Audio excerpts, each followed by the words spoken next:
Патша мен Шаштараз. Баяғыда бір шаһар болыпты, оның бір ханы болыпты. Хан үнемі жаман киініп жай адам болып базарда аралап жүріпті. Күндердің күні базарда келе жатса бір кісіні көріпті.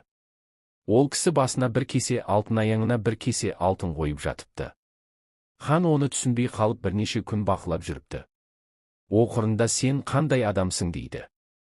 Мен ақыл сатушымын дейді әлгі кісі. Олай болса маған ақыл сат дейді хан.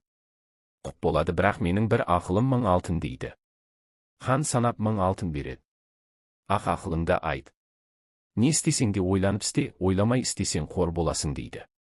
Хан өзінің ордасына келгесін осы сөзді барлық көзге түсетін жерлерге, тіпті орамал дастарханға жазып қояды. Ертеңіне ол бас уәзірін шақырып, ертең маған Шаштараз алып кел, мен шашымды аламын дейді.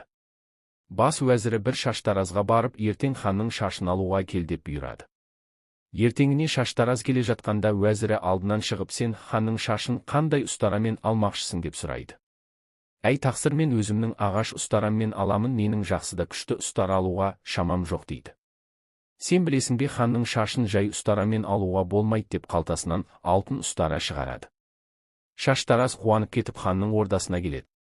Келген соң ханның шашын жібітіп жатқанда әр жерде жазылған не істесең де ойланып істе, ойламай істесең қор боласың деген сөзді оқып ойланып қалады. Уәзір берген ұстараның қандай екенін білмеймін, өзімнің жаманда болса ұстарамен ала берейін деп алтын ұстараны қойып өзінің ұстарасымен алады.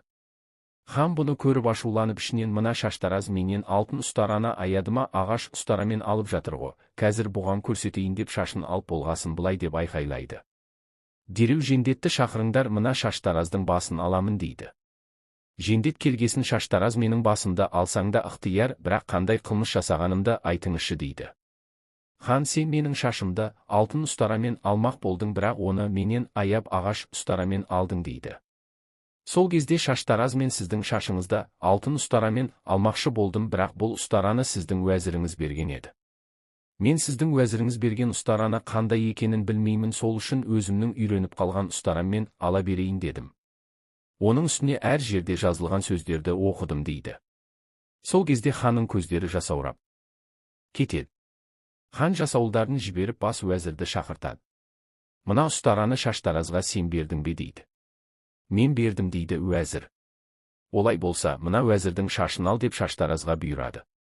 Шаштараз уәзірдің шашын жібітіп алған соң ұстарамен бір сипағанда уәзірдің жаны бірден шығып кетеді. Сөйтсе уәзір ханға хас екен. Соны өлтірмекші болып ұстараны уға суарған екен. Бұның бәрін білген соң хан Шаштаразға риза болып алтын күміс беріп үйіне қайтарады.